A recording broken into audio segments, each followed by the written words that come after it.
लगा है कि जियो और एयरटेल तो कर चुके हैं, लेकिन इनके 5G की चीज़ें भी अब हमें 7 से 8 महीने बाद, देखो सर ये निवेशकों को बड़ा बुरा लग रहा है कि 7 से 8 महीने बाद ये 5G को लॉन्च करने वाली चीज़ें बता रहे हैं फ़िलहाल अभी, लेकिन उससे पहले ये क्या करेंगे, फंड।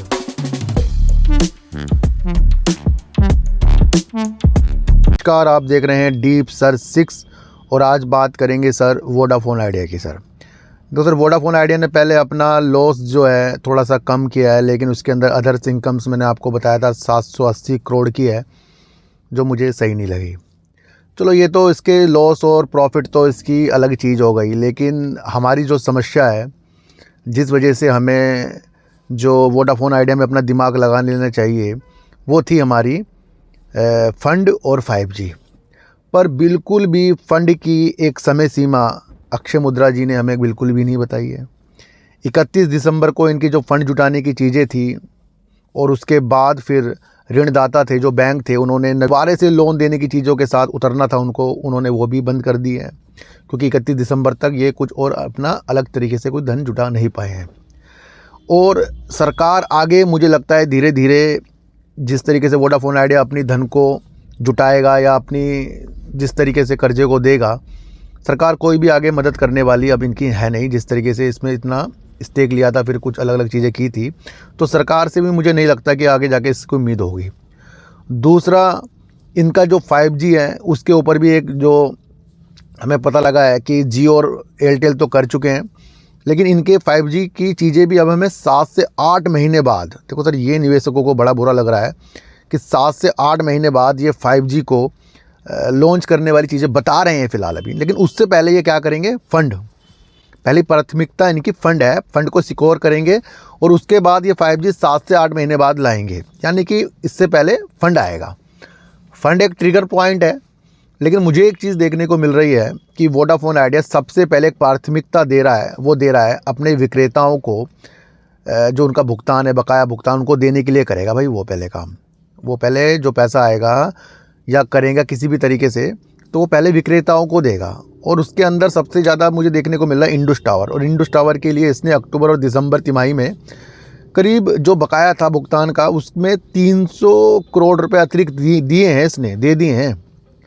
पर अभी भी 31 दिसंबर 2023 तक वोडाफोन आइडिया को 5700 करोड़ रुपए देने हैं इंडस टावर के। तो यहाँ इंडस टावर बेनिफिट रहेगा जब फंड आएगा, तो मैं आपको वो चीज़ें समझा रहा हूँ। दूसरा, हमें समझना है कि ये प्राथमिकता किस चीज़ में लाएगा अपनी, पहले विक्रेताओं को पैसा देने के लिए। तो करीब अगले वित्तीय वर्ष में या इस चालू वित्तीय वर्ष में ये 5400 करोड़ रुपए पहले ये बकाया देने की चीज़ों के साथ उतरेगा, यानी कि काफ़ी पैसा इसका बकाया देने की तरफ चल रहा है।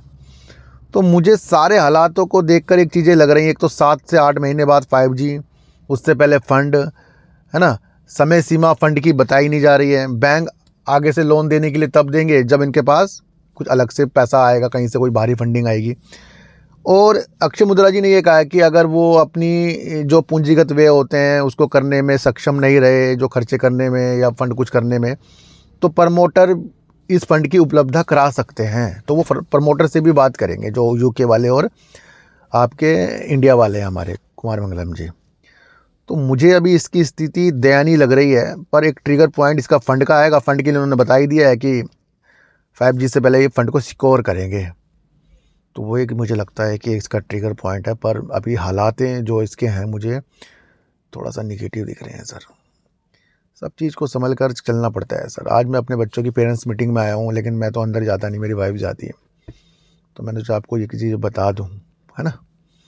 तो आपको आज की वीडियो देखकर क्या नेगेटिव क्या पॉजिटिव लगा, आपको ये खुद सोचना है।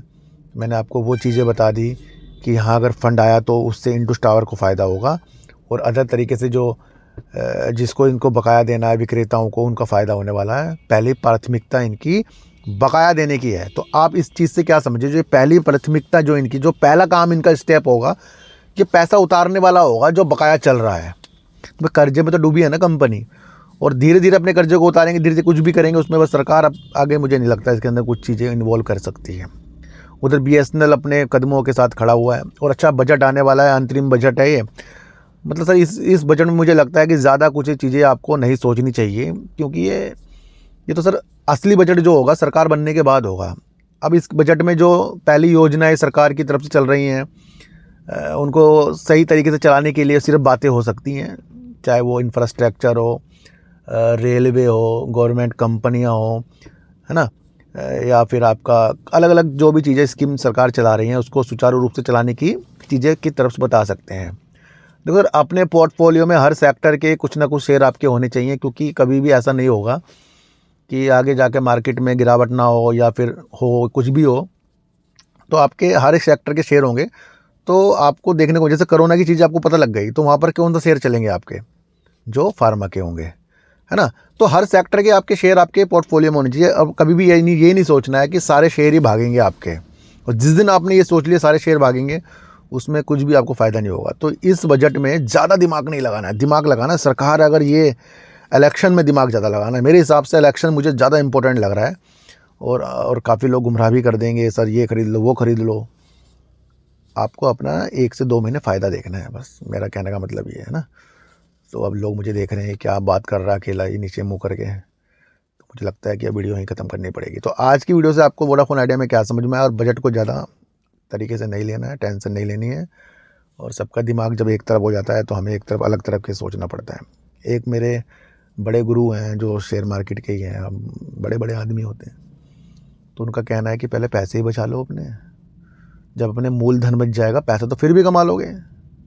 तो पहले हमारी प्राथमिकता अपने पैसों को बचाने में लगेगी, और जब हम पैसा बचाएंगे तो हमें एक्सपीरियंस आ जाएगा, तो पैसा फिर बन जाएगा। तो फिर मिलेंगे आपसे एक नई वीडियो के साथ, जब तक के लिए नमस्कार।